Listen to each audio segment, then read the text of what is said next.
connecting Arizona. 12 News Today starts now. Our top story this morning, 4 people are dead after a standoff with police. Investigators this morning are still trying to piece together how the situation unfolded. They survived a super typhoon, but can they survive without food or water? The typhoon-ravaged Philippines is in dire need of supplies, what some are being forced to do. Want to get away for less? We have the lowdown on the cheapest times to fly this holiday season. 12 News for a Wednesday starts cha-ching right now. Or lack of cha-ching, which means I'm driving. Are you? Probably. I am sitting. Sitting? On the couching. Oh. By the way, would somebody alert the Phoenix Zoo? Because the animals are loose. He actually planned that. I did. Well, I said it earlier. I'm going to have to save that for 4:30. It's not saving it when you already say it once. Well, new for them. Jimmy's standing by. He's going to have a check of our forecast. It's a little warm out there this morning. It is a little warm, but it's all going to change. But we wanted to get to our top story. This morning, Phoenix police trying to figure what led up to a horrific murder-suicide. We say horrific, we mean it, leaving 4 people dead. Police tell us it started when a neighbor spotted a man gun down another man in a driveway near 51st Street in Thunderbird. Officials say the incident escalated from there, resulting in a lengthy standoff outside the Phoenix home. So Chris Rapsky, he's live near the scene with more on a motive and how it all unfolded. Chris, it's almost hard to believe what happened here. Yeah, it's a grisly, macabre scene back there, one that we don't see much, and one that seasoned veteran cops say they've never seen before. Police are still here. This happened about 4:30 yesterday afternoon, so 12 hours after this set of murders, and they're still here. Medical examiner van just showed up a short while ago, and the murders all appear to be a path of destruction by an estranged husband. Police say dispatchers could hear gunfire in the background as neighbors called 911. Can you imagine? When police got here, they said the bodies were everywhere. First, an unidentified man shot to death in the front yard. Then inside the home, the body of the suspect's teenage daughter. In the backyard, a police helicopter discovered the body of the suspect's wife burning, something veteran cops, like I said, they say they'd never seen before. Finally, in the alley behind the home, the husband apparently took his own life. Now, the couple, we're told, whose names are being withheld at this point by police, appeared at a court hearing yesterday morning regarding a protection order against the husband. Police believe the husband forced his way into the house, and while the mother and the daughter were moving out. There have been other warning signs. According to police, they were called to this residence about a month ago for the homeowner who was threatening to commit suicide. So we'll be out here all morning. We're going to try and learn more about what caused this path of destruction, this rage. But certainly one of those stories that we'll never forget, guys. Yeah, absolutely, Chris. All right, again, he's going to be there all morning long with more details. Thanks, Chris. 4:33 is your time right now. Another top local story we're following this morning. Scottsdale police say that this man, Jeptith Neifel, used his cell phone to take pictures up women's skirts at Walmart. He allegedly followed her down an aisle, snapped a picture, and then took off once the woman realized what he was doing. She was able to ID him to store employees. Police caught up with him in the store's parking lot. A disagreement at a Valley nail salon escalates and leads to this guy, David Goldstein, to flash a police badge. The only problem, he's not a cop. Mesa police tell us Goldstein was angry that salon employees would not let him pay for services at a later date. Why were you at a nail salon? Officials say he started screaming at employees and saying he would have them arrested. He was then arrested for impersonating a police officer. The hits just keep coming this morning. Wild. And then there's this guy. Yikes. Scottsdale police tell us Zachary Holtman, a soldier from Sierra Vista, was arrested over the weekend in Old Town Scottsdale for urinating in public. Oh, and by the way, resisting arrest. That's why you see the way he looks. According to a police report, he really put up a fight. At one point, wrestling with police, even trying to grab the handcuffs from them. Holtman was taken into custody and will appear in court later this month. Also new this morning, Jason Litzow, a professional boxer from Minnesota, allegedly grabbed and strangled his ex-wife. Police say he punched her repeatedly in the face and in the stomach. Litzow was reportedly in town visiting his ex-wife and their daughter. He was arrested and booked on disorderly conduct and assault charges. Domestic violence investigators are talking to witnesses and looking into this situation. Okay, to overseas now. Today, emergency response teams and relief efforts are still making their way to the hard-hit city of Tacloban, where typhoon survivors are desperate for everyday items like drinking water. Survivors have gone so far as digging up city water pipes. One man said he doesn't know if the water's safe, but it's all they have. Aid and food trickling into the city, but many people have nothing. I mean, absolutely nothing. Response units say drinking contaminated water can lead to a number of fatal diseases, but I'm guessing at a certain point you become so desperate. You have no other choice. So desperate, Right. you'll take anything. Yeah. You know, I was thinking earlier, why don't, you know, it's amazing that in these countries, why they don't have some way of desalinating the ocean water. Well, hopefully they will. Once the U.S. troops get in there and Right. whatnot. It costs a fortune to do that. The aircraft carriers can do that. So the aircraft carriers come in Are from on the their United way. States, Yeah. and they can purify that water. And a lot of people who are on their way right now are getting hit with bad weather. That's so right. unfortunately, they're not able to make it. So Yeah, it's they had another just- tropical storm Yeah, that actually it's hit there. unbelievable. Yes, Zoraida? tropical depression. Zoraida? Yeah, that's that what it moved is. right on in Okay. there. So just, I mean, on top of that, now they have the rain coming down. So just a really rough situation. Once again, it just makes us feel so fortunate to be Yeah. where we are. A little warmer yesterday. Who cares? Who cares? You know? Who Yeah. Amen. I'll tell you what, 72 degrees for Scottsdale, 69 for Fountain Hills, 67 for Surprise, and Wickenburg also 62. Here's your weather headlines.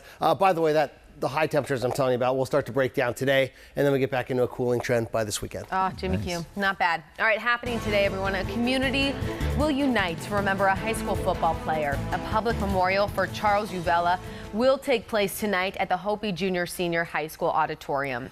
The teen died days after collapsing at a high school football game. His funeral will take place on Thursday. And to help the family with costs of a funeral, an account is being set up at a Bank of America in his name. Also happening today, Career Builder hosting a mega job fair at Phoenix Airport Marriott. Job fairs specializing in 3 different fields like engineering, healthcare, and security clearances, all in one location. It all starts at around 10 and runs till 3 o'clock in the afternoon. So if you don't have a job, you don't have an excuse not to get over there. Very true. There it is. Today is Wednesday, which is Hump Day. Yes, it is. Is that done?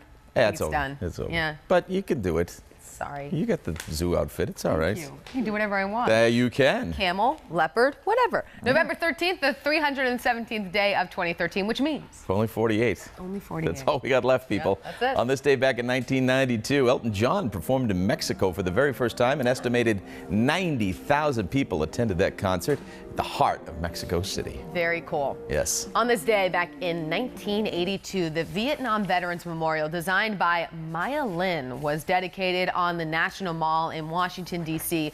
Lin was chosen out of thousands who entered a national contest. The memorial welcomes about 3 million visitors every single year. A lot of controversy about that, but now it is the most visited and Memorial? most beloved memorial There was in Washington. controversy about Oh, big. Really? Yeah. A little controversy over this, too.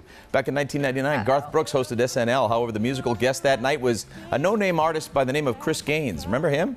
Fans later realized it was Brooks himself. No. Yes, Chris Gaines was Brooks' alter ego. Remember this? Yes. No. He rocked a black wig, This is glued on a great. soul patch, one of the biggest names in country music, finally able to pursue his dreams of being a rock star. You don't remember that? No. Oh, yeah, But I this- actually saw Garth Brooks in concert last year he's great. in Vegas. It's great.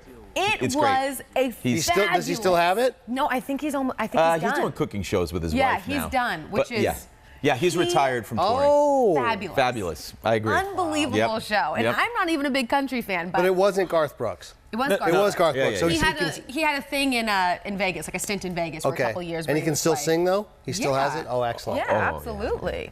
Gosh, he can sing like an Excellent. angel. That's All right, awesome. coming up next on 12 News Today, we all know the holidays are not an ideal time to fly. But what if you just need some R&R? Turns out there's a perfect time to travel this December, and it may just save you a couple bucks. Oh, I'm intrigued. And researchers think they've figured it out. The ideal age to have a baby. Oh. Emma, but is it realistic? Go on. The details of the study just ahead. If it's 16, I'm leaving. Oh. Probably. I want a baby. I want my baby. 85. The dingo took me baby. High clouds around for today. Just a gorgeous day, folks. Not a lot to worry about out there. Oh, good to know. All right, everyone. This is the 10 right near baseline. Hey, not a lot going on out here at all. We're looking at really good conditions, but yesterday's commute was absolutely ridiculous. We're hoping for a nicer day out there. Right now, no major crashes, so that's a good sign. All right, everyone, we'll be right back. You're watching 12 News Today, connecting Arizona.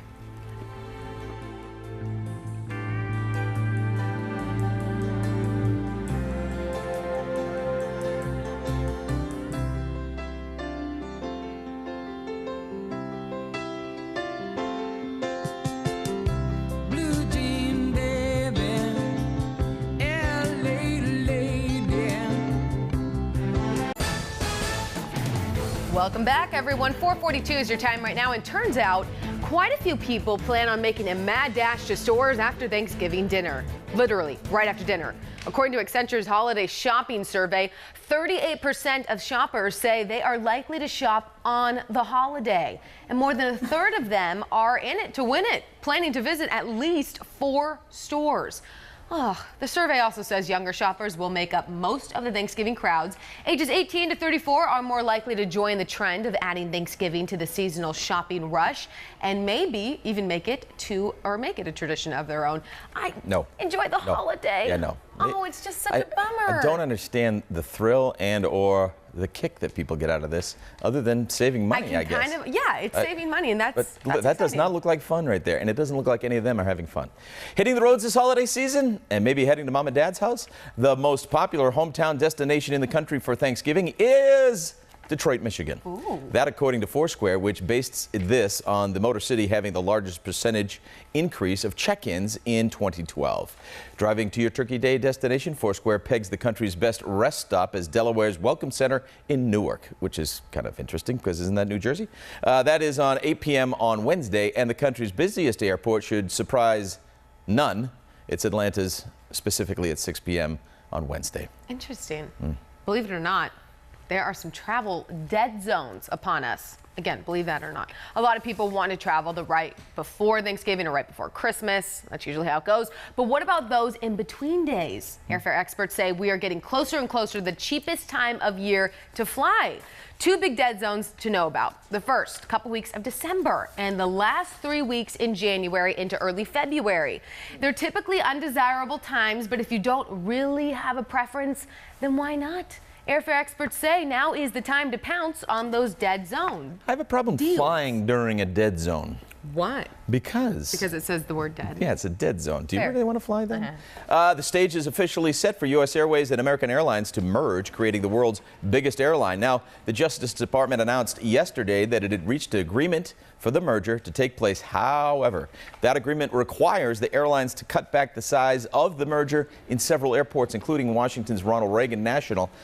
Attorney General Eric Holder says the deal ensures more competition on nonstop and connecting flights throughout the country. The merger does require approval by a federal judge and is expected to be finalized sometime next month. For some reason, this makes me nervous.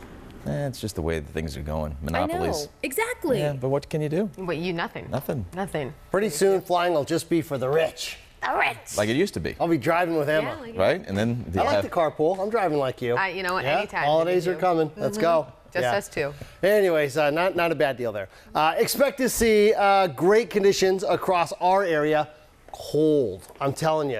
You're going to very cold. I like that. Not here. Oh, okay. Oh, doggone it. Unless you're up in Flagstaff. Let's go to the rest of the nation really quick here. Midwest is good. Those storms pretty quiet. They've moved right off of the eastern seaboard. Oh, yeah. So just a couple of high clouds there.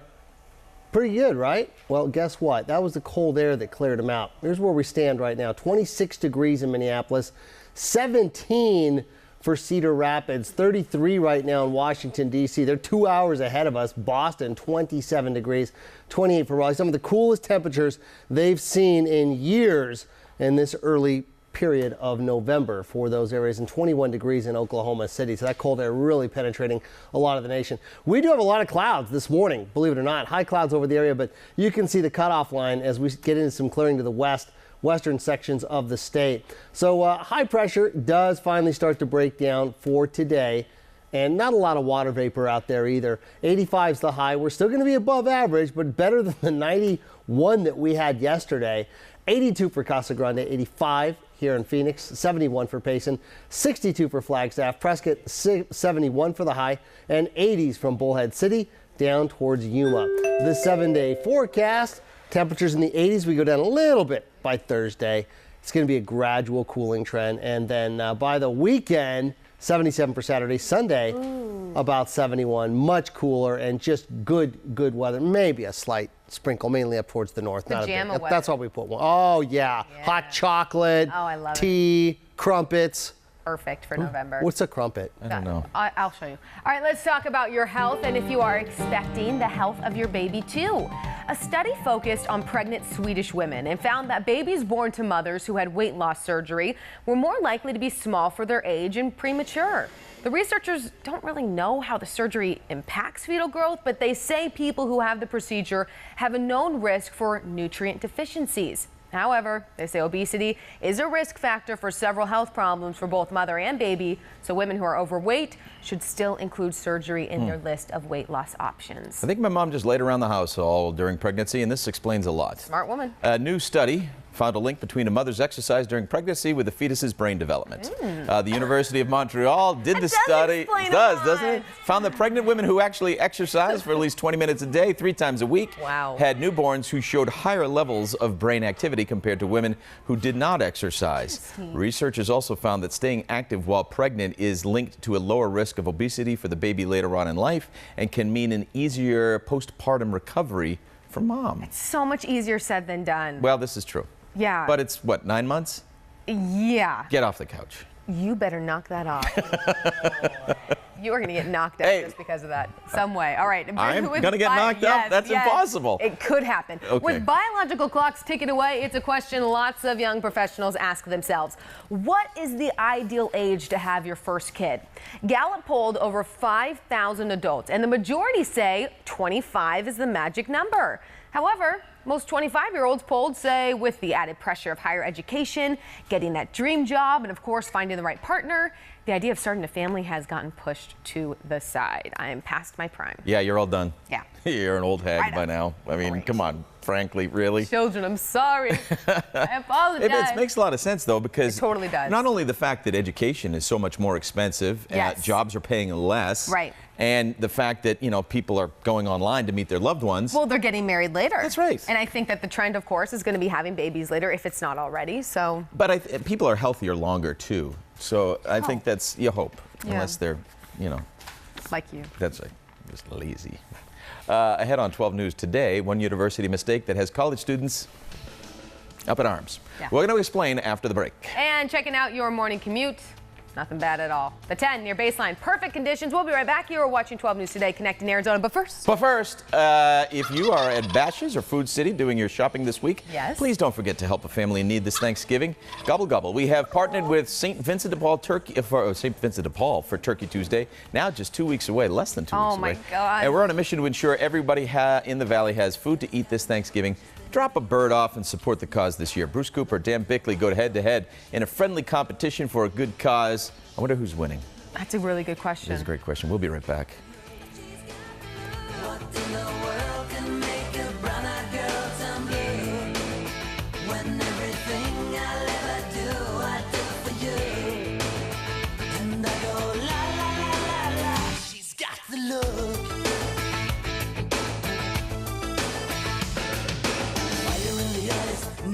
Okay, a major online glitch at one university had all of its 37,000 students doing double takes. A university in Germany accidentally sent a mass email to every single student telling them they've been unenrolled. Whoops! So I could have blamed it on a mistake? Yes! Oh. Of course, the mistake sparked a flood. How is this a mistake? Someone just broke into it. That's right. A flood of responses from students who thought they were unjustly booted. The university later apologized for the glitch, and everyone was re-enrolled. You know, when I was... Who types up the email? I'm sorry. You were unenrolled. So my academic probation was really just a mistake by the administration. Yes, in Germany. Yes. Jawohl. Right. Talk about doing a double take. Bye-bye. Take a look. Is this worth over $142 million? Absolutely. Not. Come on. Well, apparently it is. It's a 1969 painting by Francis Bacon, otherwise known as Frankie Bacon. It just set a world record for the most expensive artwork ever sold at auction. And get this, it sold in just 6 minutes into a fierce bidding war, both in the room and on the phone. Crazy. The previous record for Bacon's artwork sold for $86 million back in 2008. No word on whether Kevin is getting the same response in any of his artwork. And the thing is, they're not releasing the name of the person who sold it, so, or who bought it. I want to know who bought it. Who has that kind of money? A lot of people. And here's the thing. Are you going to really need to spend it on Yes. an etching? Absolutely. Like Frankie Bacon. Frankie Bacon's? All right, it was another elimination round live on The Voice last night. The field was narrowed from 12 to 10 with a twist. One by one, the top 9 artists were revealed, all saved by America's votes through text messages and iTunes downloads. At this point, the coaches have no say, but it wasn't over yet. Viewers were given another chance to save one of the bottom 3 artists by voting on Twitter during the live broadcast. The results were tabulated in minutes. She won. America's instant save kept rocker Kat Robichaud. You made that up. No, it's true. Kate Really? You know Robichaud. her? Yes. Kat. Yeah. Kat Robichaud. Kat. All right, the top 10 return for another round of pressure-packed live performances Monday night on The Voice. This instant save. Love it. The Twitter Love thing. it. Love it. It's wild. It is real-time TV. It's But interactive. it's real time for the East Coast. That's right. Us, that's what not so bothers me much. about it, is the fact that, you have some of these artists who stem from the West Coast, and so that's where most of their fans are. So in order for them to keep up, they need to be on Twitter. Well, you know what they got to do? They got to buy more iTunes. They do. And they wouldn't be in the That's bottom what you 3. get out of it. Okay, That's right. I get that. So All it's right. all problem solved. My vote right now is for Faye. Oh, The Voice. Why, thank you. I'll take that vote. You're welcome. All right. Good morning to you guys. Good morning at home. 4:55 is the time right now. Ahead on 12 News today. Hey, it turns out your smart car, it's getting smarter and smarter. The technology in the works that could allow your car to do all the work driving. Yeah, hopefully avoid something like that. Plus, have you checked your Netflix lately? Coming up, but why the streaming site is looking a little different lately. And say goodbye to buyer's remorse. Well, at least for TV shopping, that is. Are you in the market for a big widescreen, something fancy, something new? We are going to break down the best TVs on the market for your money. And boy, you better have a lot of it, because this is one fancy TV we're going to show you. And GQ released its Men of the Year issue. This one's always fun. Hello. Celebrating the guys who just make our hearts melt. Coming up, who made the list? Who didn't? And the touching tribute to the late James Gandolfini. That's all coming up as 12 News Today continues for a Wednesday.